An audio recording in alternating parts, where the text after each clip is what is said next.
क्या आपने कभी सोचा कि सौर मंडल में अन्य ग्रहों की जमीन कैसी है, वहां का वातावरण कैसा है, और क्या पृथ्वी के अलावा किसी अन्य ग्रह पर जीवन बसाना मुमकिन है, और वह कौन सा ग्रह है जहां एसिड की बारिश होती है? ऐसा जानलेवा। ये एसिड जिसकी एक बूंद इंसान के पूरे हाथ को जला सकती है। वहीं दो ग्रह ऐसे भी है जहां पानी की नहीं बल्कि डायमंड्स की बारिश होती है। आज हम सौर मंडल से जुड़े इन्हीं रहस्यों से पर्दा उठाएंगे और हमारे पड़ोसी ग्रहों के बारे में करीब से जानेंगे। चलिए हम अपने सफर की शुरुआत करते हैं सूर्य के सबसे करीबी ग्रह बुध यानी मरकरी से, जो सूर्य के सिर्फ 58 मिलियन किलोमीटर की दूरी पर स्थित है। इस वजह से यहाँ की जमीन, वातावरण, तापमान से लेकर दिन की लंबाई तक हर पहलू पर सूर्य का प्रभाव पड़ता है। बुध की जमीन काफी उबड़-खाबड़ है। यहाँ कई बड़े-बड़े खड़े हैं क्योंकि सौर मंडल की उत्पत्ति से लेकर आज तक में अनगिनत मीटरॉइड्स, एस्टेरॉयड और बड़े-बड़े पत्थर सूर्य के आकर्षण की वजह से उसकी तरफ खींचे चले आते हैं और रास्ते में बुध से टकरा जाते हैं। बुध ग्रह पर सूर्य की पकड़ काफी मजबूत है, जिस वजह से अपनी धरी पर नहीं घूम पाता और उसका एक हिस्सा हमेशा सूर्य की तरफ बना रहता है। जिस वजह से बुध का एक दिन पृथ्वी के 176 दिनों के बराबर होता है। बुध के सूर्य की तरफ वाले हिस्से का तापमान 450 डिग्री सेल्सियस है और यहाँ जमीन के कई हिस्से लावा से भी ढंके हुए हैं। यानी अगर कोई जीव यह कदम रखेगा तो वह पलक झपकते ही जलकर राख हो जाएगा। इसलिए सौर मंडल का नरक भी कहा जाता है। अब बात करें सौर मंडल के दूसरे ग्रह शुक्र यानी वीनस की, तो यहाँ की जमीन तो पृथ्वी की तरह ठोस है, लेकिन फिर भी वैज्ञानिक आज तक शुक्र की सतह को ठीक से नहीं देख पाए हैं, क्योंकि शुक्र के ग्रह में आसमान में करीब 30 किलोमीटर मोटे सल्फ्यूरिक एसिड के काले बादलों की परत मौजूद है, जिस कारण शुक्र ग्रह पर एसिड की बारिश होती है। ये वही एसिड है जिसे छूने मात्र से किसी भी जीव की त्वचा जल जाती है। इसलिए कोई भी इंसान शुक्र ग्रह पर कदम नहीं रख सकता। वहीं ये बादल इतने मोटे हैं कि शुक्र पर आई सूर्य की गर्मी को रिफ्लेक्ट होकर फिर अंतरिक्ष में नहीं जाने देते। वहीं शुक्र ग्रह के वातावरण का 20% हिस्सा कार्बन डाइऑक्साइड से बना हुआ है, जो कि ग्रीन हाउस इफेक्ट पैदा करता है। साथ ही यहाँ 20 किलोमीटर से बड़े 1000 से ज्यादा ज्वालामुखियां हैं जो एक्टिव हैं।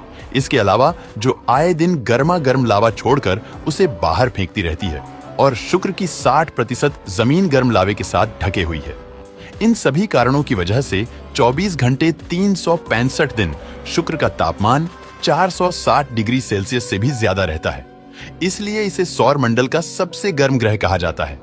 इसके बाद बारी आती है सौर मंडल के तीसरे ग्रह यानी हमारी पृथ्वी की, जो इंसानों द्वारा खोजा गया पूरे ब्रह्मांड का इकलौता ऐसा ग्रह है जिसके पास जीवन को सपोर्ट करने के लिए हर क्वालिटी है।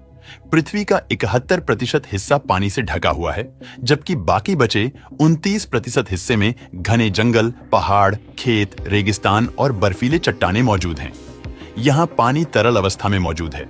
वातावरण में पर्याप्त ऑक्सीजन है, सूर्य की रेडिएशन को रोकने के लिए ओजोन लेयर है और पृथ्वी की हम जितनी तारीफ करें उतनी कम है। अब हम सौर मंडल का चौथा ग्रह मंगल यानी मार्स, जो एक समय पर पृथ्वी जैसा ही हरा भरा ग्रह था। यहाँ पानी के महासागर बहते थे। शायद जीवन भी पनपता होगा, लेकिन फिर हुई एक बहुत बड़े ग्रह की टक्कर, जिसकी वजह से मंगल ग्रह का बैलेंस बिगड़ गया था, जिससे सतह पर मौजूद ज्वालामुखियों से लावा उछल उछलकर बाहर फेंकने लगी, जिससे मंगल ग्रह के महासागरों में मौजूद पानी भाप बनकर ऊपर उठने लगा और सदा सूखने लगा और वातावरण से ऑक्सीजन खत्म हो गया और मंगल ग्रह पर जीवन का अंत हो गया।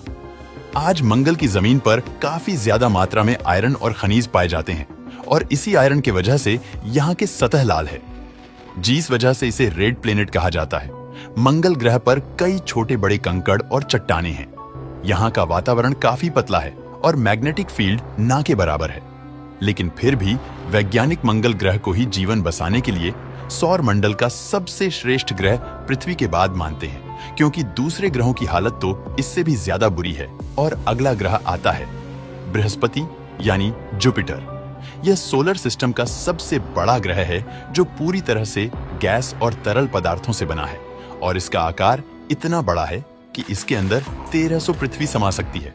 बृहस्पति का वातावरण 90% हाइड्रोजन और 10% हीलियम से बना हुआ है।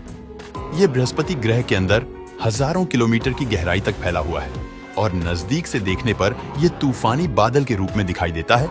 वहीं जैसे जैसे आप जुपिटर की गहराई में जाएंगे तो आपको हाइड्रोजन के बड़े महासागर देखने को मिलेंगे, जो प्रेशर की वजह से लिक्विड फॉर्म में तब्दील हो गए हैं। इस ग्रह को सोलर सिस्टम का वैक्यूम क्लीनर भी कहा जाता है, क्योंकि यह सौर मंडल के दाखिल होने वाले बाहरी उल्कापिंडों और धूमकेतु जैसे पदार्थ को अपनी तरफ खींच लेता है और अपने अंदर समा लेता है। बृहस्पति के बाद सोलर सिस्टम का छठा ग्रह है शनि यानी सैटर्न। ये भी जुपिटर की तरह गैस जायंट है।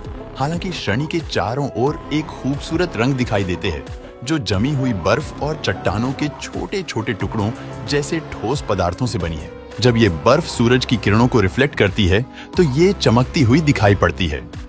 शनि का वायुमंडल 96% हाइड्रोजन, 3% हीलियम और लगभग 1% अमोनिया जैसी गैसों से बना है। इस वातावरण से जुड़ी एक दिलचस्प बात यह है, शनि के ऊपरी परत की हवाएं लगभग 18 किलोमीटर प्रति घंटे की धीमी गति से चलती है, लेकिन गहराई में उसकी रफ्तार 2000 किलोमीटर प्रति घंटे तक बढ़ जाती है, जो किसी भी चीज को तहस महस कर सकती है। इस कारण शनि पर स्पेसक्राफ्ट भेजना मुश्किल ही नहीं, नामुमकिन है। चलिए अब चलते हैं सौर मंडल के साथ वे ग्रह अरुण यानी यूरेनस की तरफ, जो गैस का गोला है, यानी यूरेनस की जमीन पर आप खड़े नहीं हो सकते। हालांकि इस प्लेनेट पर बर्फ की मात्रा अधिक है और यहाँ का तापमान -224 डिग्री सेल्सियस है, इसलिए इसे बर्फीले गैसीय ग्रह के रूप में जाना जाता है। वातावरण की बात करें तो इसका वायुमंडल में 83% हाइड्रोजन, 15% हीलियम और 2% मीथेन गैस मौजूद है। ये एक शॉकिंग बात यह है कि यूरेनस पर भी बारिश होती है, लेकिन पानी या एसिड की नहीं, बल्कि डायमंड्स की। जी हाँ, वही डायमंड्स जिसे पृथ्वी पर सबसे कीमती क्रिस्टल माना जाता है, और इन डायमंड्स की फॉर्मेशन भी यूनिक है। दरअसल यहाँ के वातावरण में तापमान और दबाव दोनों ज्यादा है और इसके कार्बन एटम को क्रश करके डायमंड बनाने की क्षमता है, जिस वजह से डायमंड्स की बारिश होती है। अंत में सौर मंडल का 8वां ग्रह है वरुण यानी नेपच्यून। यह भी गैसीय ग्रह है और अन्य गैसीय ग्रहों की तरह इसके चारों ओर रिंग्स मौजूद हैं। हालांकि ये छल्ले बहुत पतले और धुंधले होते हैं, जिसे देखना मुश्किल हो जाता है। नेपच्यून के वायुमंडल में 74% हाइड्रोजन, 25% हीलियम और लगभग 1% मीथेन गैस है। इसके मंडल में बर्फीले बादल भी होते हैं और इसकी कोई ठोस सतह नहीं है, नीले रंग का दिखाई देता है और यहाँ हवाएं लगभग 2000 किलोमीटर प्रति घंटे की रफ्तार से चलती है और यहाँ भी डायमंड की बारिश होती है। चौंकाने वाली बात यह है कि नेपच्यून को सूर्य का एक चक्कर पूरा करने में पूरे लगभग 165 साल लगते हैं, जो सौर मंडल के किसी भी अन्य ग्रह से कई गुना अधिक है। दोस्तों, उम्मीद है कि इन सभी ग्रहों की जमीनी हालत के बारे में जानकर आपको मजा आया होगा। आपको कौन सा ग्रह पसंद आया, हमें कमेंट करके जरूर बताना।